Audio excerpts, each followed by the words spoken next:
As you guys saw in a previous diecast hunting video, in a Walmart in northern Ohio, yeah, my parents actually needed to stop at a Walmart for once instead of just driving all the way home after, the results of that one terrible Walmart that had literally nothing other than a couple haulers, and that's literally it. Not even haulers, they were like a playset, Jackson Storm Hauler. But at the other Walmart, I found a few cars I don't really want or need, whether it be Thailand JD and HJ, which I know a lot of people prefer over the originals, but I've brought them up already. JD I just think looks sleepy, and HJ is too overly bright.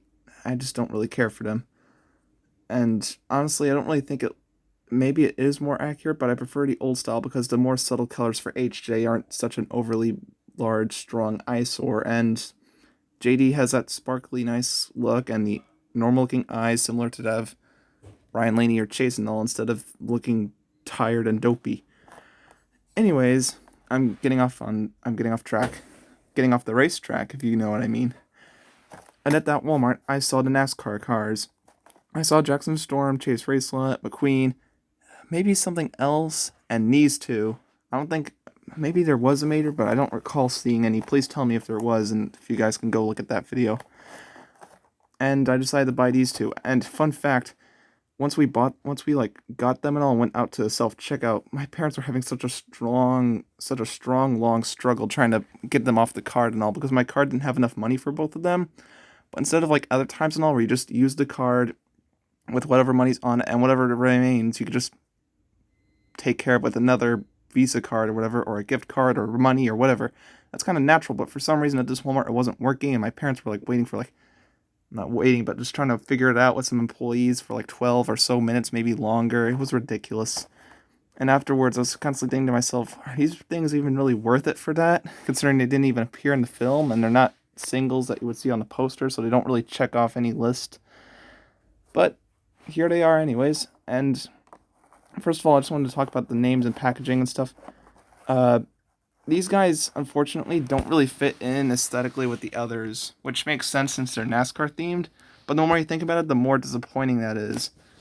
I can tolerate the net flap thingamajiggies, whatever they're called on the sides. I'm not familiar with NASCAR. I only once in a while watch a race if it's on, like 10 minutes of it while my parents were watching it. I know some people in my comments are probably going to have their minds blown when they hear that. You aren't actually a huge NASCAR fan, but what about this whole time about talking about Chase Elliott or whatever? I know. Believe it or not, but that's the case. Ahem. People like Corn Metallic and Raul and a bunch of others probably weren't expecting that. But anyways, as I was saying about the fact that they don't fit in aesthetically, the biggest problem I have with this and all is not the net flaps. It's not even really the green dot thingamajiggies that you can't really see just yet. But it's more so other things. Like, if you were to put them into a ranking list, it's kind of weird because now there's no longer the perfect 35 that I've assembled. I count Cars 1 Murray and Cars 3 Murray as different characters, having only all the Cars 1 racers and all the Cars 3 stock cars minus like 10 or so, or 8 of them, because same character name or whatever, just seems off, which is why I keep all of them out and stuff. As you can see, where's a good example? Paunchy. Paunchy, see? Oh dang it, I lost track. What was I talking about? Oh yeah, right. I remember now. I always keep it as a 35 split, with Lightning McQueen counting as a Cars 3 stock car instead of a Cars 1 racer. But now with these new next gens and stuff, now the next gen amount is going up more than the others, and we don't even have stock car counterparts and stuff like that, and we probably wouldn't, because if they did exist, then why didn't we see them in the film? So these are very much expanded universe things, and I don't think they should really be counted as next gens like the rest of them. Maybe you can rank each of them in their own list individually, but ranking them alongside these guys, in my opinion, just doesn't seem quite right, and it feels a bit off. And this is a personal gripe of mine and all, but I perfectly am fine with the name and number choice and all. Like, I get that they changed the numbers for NASCAR's sake. I would have been much happier if they kept the numbers, or maybe changed like one of them, because same way how Bubba changes. But all of them, like going from 74 to 3, alright, whatever. But the thing that ticks me off and all is Shifty Drug. 24, we already have a 24. I get that 2017 was when Chase Elliott had the number 24, and now he's different. And now I suppose this guy William Byron, or whatever his name is in real life, has number 24. But couldn't they have like gotten a different real life racer or something like that, so they can give it to him, so he won't have any of this number confusion, all similar to Mac Icar and Davey Apex? Because now this means I would have to take care of my perfectly fine China Chase race slot and replace him with the, again, aesthetically different Vietnam-looking NASCAR one, which is much different. I don't mind the design overall, I like it, but because of its different aesthetics and all, it doesn't really fit in with the others. Plus, it's annoying having an eye line and all when you know that you have something better than something that doesn't have an eye line. Or, wait, I'm getting myself all sidetracked just talking about this whole thing. And another problem I have with this guy, this real-life racer choice, is the name. William Byrev. Are you kidding me? We literally just got a Will Rush. Now we have a William Byrev? I mean, it kind of makes sense because we had Kevin Racing Tire and Kevin Shift, right? Then Bobby Swift and Bobby Rotesta. Now we have two Williams.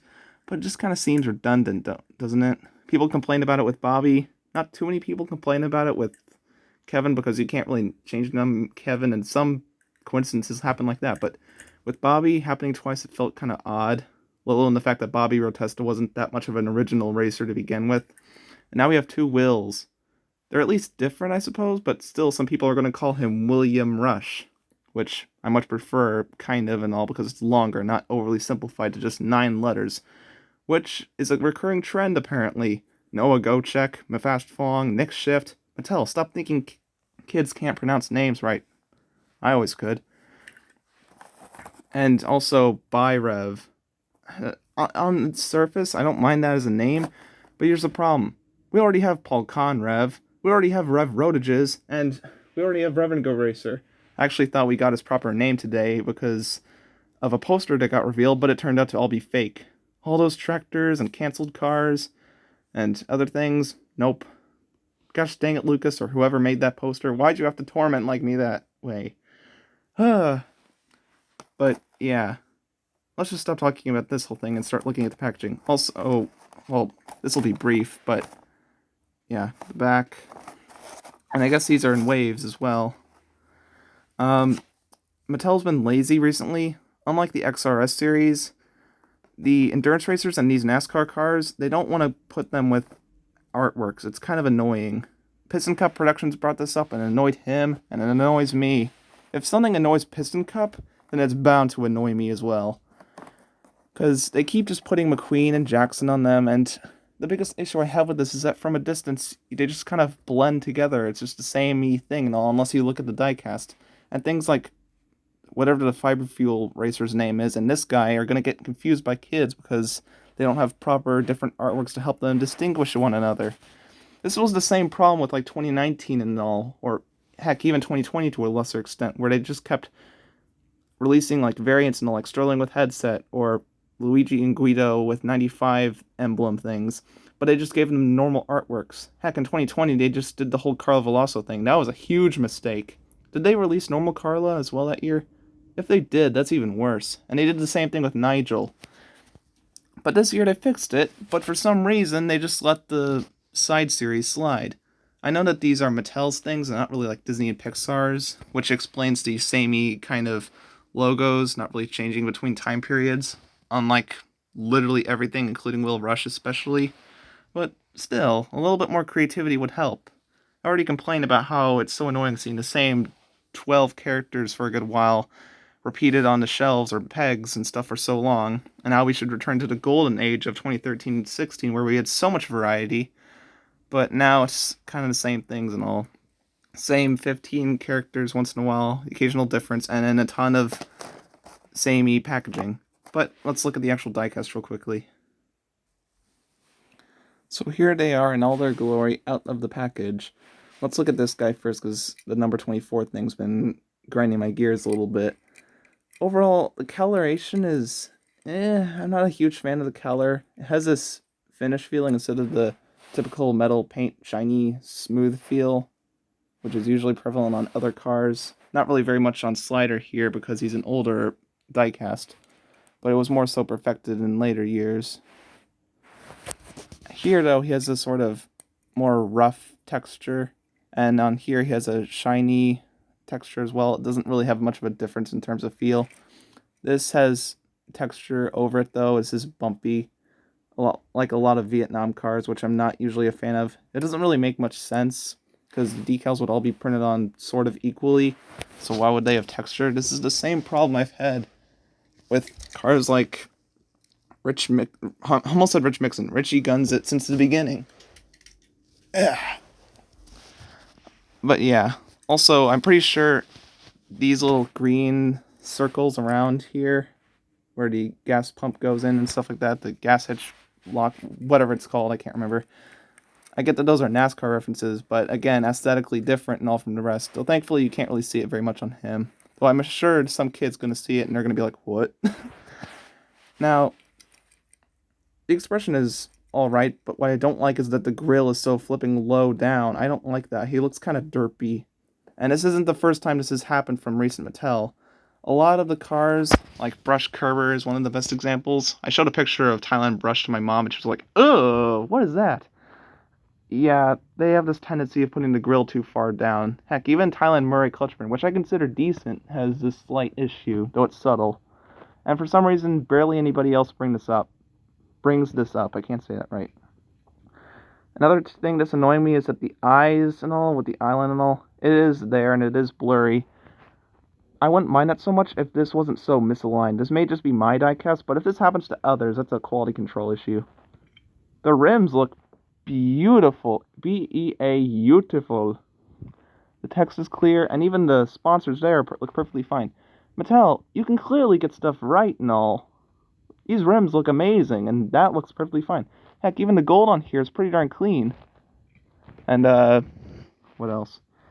Yeah, this logo on the side doesn't look too bad either. This is a teensy bit blurry, ever so slightly. It's very subtle, if you look closely enough. But if it was more like that, I wouldn't mind it too much. But no, you have to get stuff like that, unfortunately. Or some of the things on Will Rush. Where's a good example? Yeah, whatever. Not spending time on that. And hey, properly painted bottom. It feels a bit weird and all, but yeah, I like that. Come on, Mattel, more of this, please. Now let's get to Carstin Dillion, which, by the way, I didn't even say anything about his name yet. I love the name. Carstin sounds like it could be a real name. And Ace and Dillion, that's a perfect name. More names like that, with the like little middle thing and all, like Ruby Easy Oaks. You don't need every name to be overly basic, or confusing, or make very little sense. Which, by the way, I almost thought George and Newen was going to get released sometime soon, as he, Bubba, Flip, Danny, Ed, and maybe someone else have yet to get released in Thailand forms. And that poster from Lucas Jack, he had him, I believe, Bubba Wheelhouse flipped over, and somebody else on there. Again, I don't even know if Lucas Jack made that. Lucas, if you're watching this, please tell me who made that poster. Then I could give him a little fist in the face. No, I'm kidding. I'm still really upset about the fact that so many of those reveals and uncancelled cars are probably never going to happen. I want the trio of tractors and other things. The release of Gen Tan Sedan and stuff like that. Or whoever, Emily Engine and other people. The Bruce Boxman with the Pity 2-pack, etc.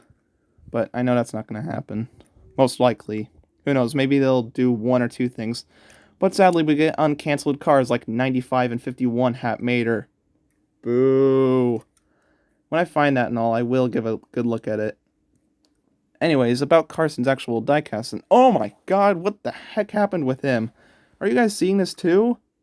Jeez-a-loo, I know my camera's not exactly the clearest, but what the heck? There's even black and red smeared on the eyelid. Please tell me this is just mine and not other people's. Oh, wow. And even here, this looks... Okay, camera, focus. Look at that. Wait, even the text. What is that? Oh my gosh, that is almost Vietnam Welcome to Radiator Springs McQueen kind of bad. This on the side here looks a little bit weird.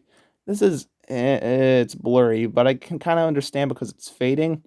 This has a weird line there, but I don't mind that too much considering cars like Conrad Camber. But, wow, why is it so blurry? Come on, Mattel. And the eyes have also this weird texture.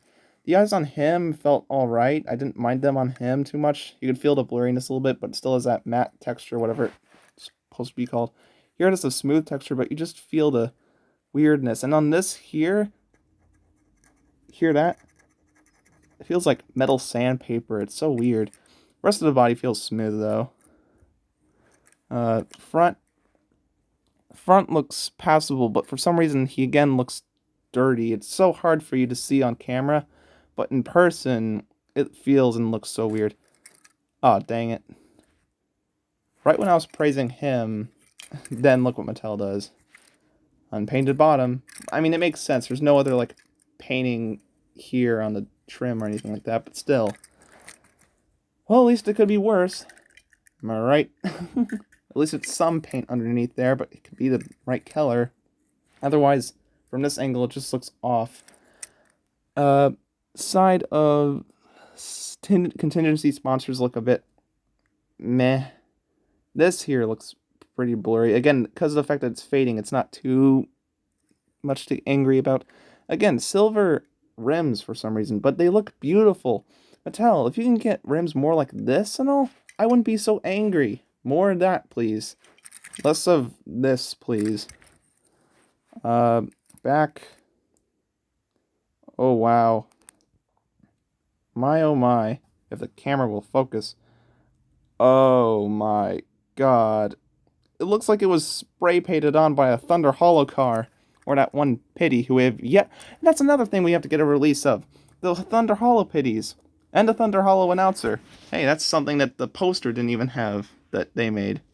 They didn't even have, well, they didn't have diecast images, so if they, no wonder they couldn't. Thus why Nick Shift and the Noah Gocheck tractor and stuff weren't on there, because we don't have the diecast images yet. Or at least ones that are like the prototypes. But yeah, Williams' diecast was alright in my opinion, but I think that Carstin, I prefer the visual look and design and all, and because of the number, but the overall execution is pretty bad in some places. I'm really disappointed with how blurry this guy came out. And it's a real shame because I do like him as a racer. I like the name, I like the design, I'm fine with the number, it's about time we get a number 3, but still. So blurry. I don't think there's much of anything else I need to say. Might as well show off these. These are perfectly fine. They're stickers, so they're not blurry at all, thankfully. Yeah, they're not blurry at all. See, Mattel? That's how you do it. That's how you get it right. Might as well show you this guy for comparison's sake. And something that's prevalent with Vietnam and sometimes Thailand is the eyes. I will admit that George Nguyen's eyes are a bit big and slightly odd looking, but it always looks kind of inconsistent between next gens. When you have cars that just look like they came from different universes, big clear eyes, slightly faded looking small eyes, it looks a bit off and contrasty. That's exactly why I don't like cars like Vietnam, JD, and Chris. And that's why I've hidden them away over there in the extra land. And I might as well show them off compared to the Slider. As you can see, the same logos and stuff. Now he has red trim as well in some places, which Slider never had. But yeah, of these two, I still prefer Slider. But as a next gen, this guy I prefer, I'd say, quite a bit more than this guy, unfortunately. I know some people are going to get angry about that. I just wish his diecast was better made. It's a real shame. They were able to pull off certain things quite right on him and all, even though the overall aesthetic isn't the best. But here he has such a great design, but very poorly done looks. Kind of dragging this on a bit too much. Anyways, yeah, there's these two guys.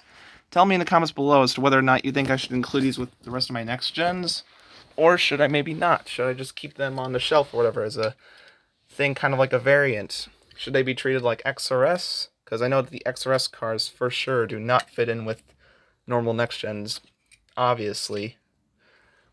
But yeah, do you think these guys really fit in too well or not? I personally don't think they are. Mostly because of the 24 thing, but if I maybe just remove him for now, maybe it'll look better. I don't mind that too much, see? See, Mattel, you should have gotten somebody else, but maybe they didn't have rights or something. Who knows? Maybe I'll need more answers about this kind of stuff. But I think that's basically all I have to say. Catch you all next time. And throughout this week, there's going to be a handful of videos on various things like a YouTube poop, a salute on Dalek, maybe a rant eventually, and something coming Friday.